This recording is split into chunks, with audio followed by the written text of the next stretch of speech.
Early humans were physically outclassed by almost every predator in their environment.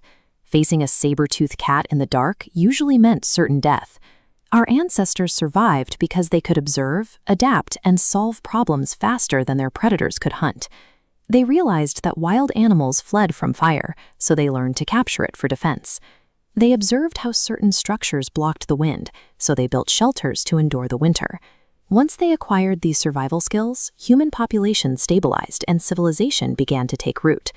To prevent the next generation from having to relearn these lessons through lethal trial and error, they turned knowledge into a permanent record. They developed complex languages and pressed these marks into clay tablets, ensuring their survival strategies outlived their creators. Human history reveals that survival of the fittest is the survival of the quickest learners. That relentless drive to acquire new information is the reason we are here today. Yet in the modern world, most people treat the act of learning as a chore that officially ends on graduation day. This drop-off is a result of how we spend our formative years. Society confines our natural instinct to explore into highly clinical, regimented environments. We are conditioned to associate learning with these rigid rows and joyless testing. This rigid system actively reinforces very specific social habits. We are taught to sit in silence and follow instructions without question. More importantly, it teaches us that failure is a permanent, shameful mark on our record. Over 18 years, this repetition wears down our capacity for divergent thinking. It replaces a child's natural curiosity with a paralyzing fear of looking foolish or attempting something new. By the time we enter adulthood, many of us have been programmed to stop evolving. We become the walking dead of the workforce, terrified of the very process of trial and error that once kept our species alive. Surviving in a constantly shifting modern landscape requires a manual override of that childhood programming. We need to install a mindset update.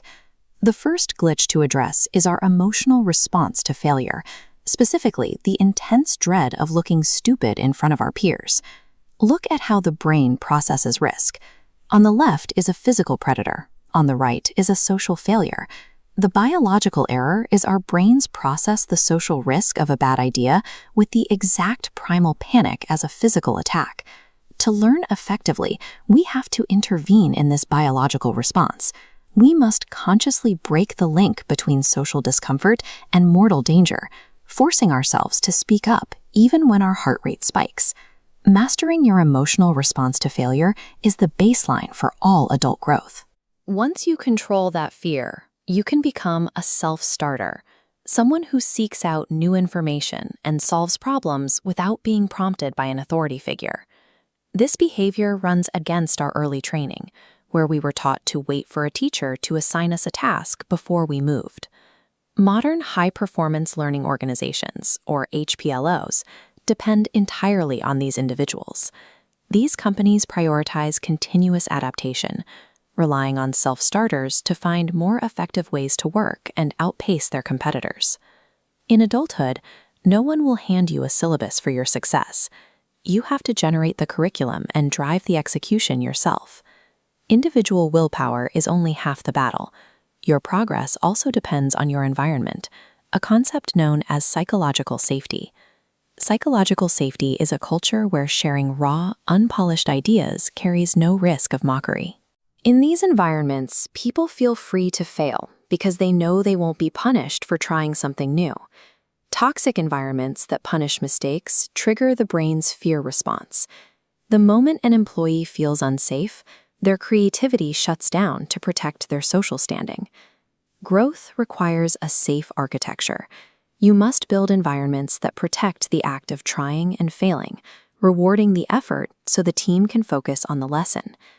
This updated mindset applies to every daily challenge, from a career pivot to friction in a personal relationship. By treating a rejected pitch or a botched conversation as purely objective data, you remove the anxiety of daily existence. You stop being a victim of your mistakes and start being a student of them. This new cognitive freedom allows you to spot massive opportunities that all of your fear-conditioned competitors completely miss.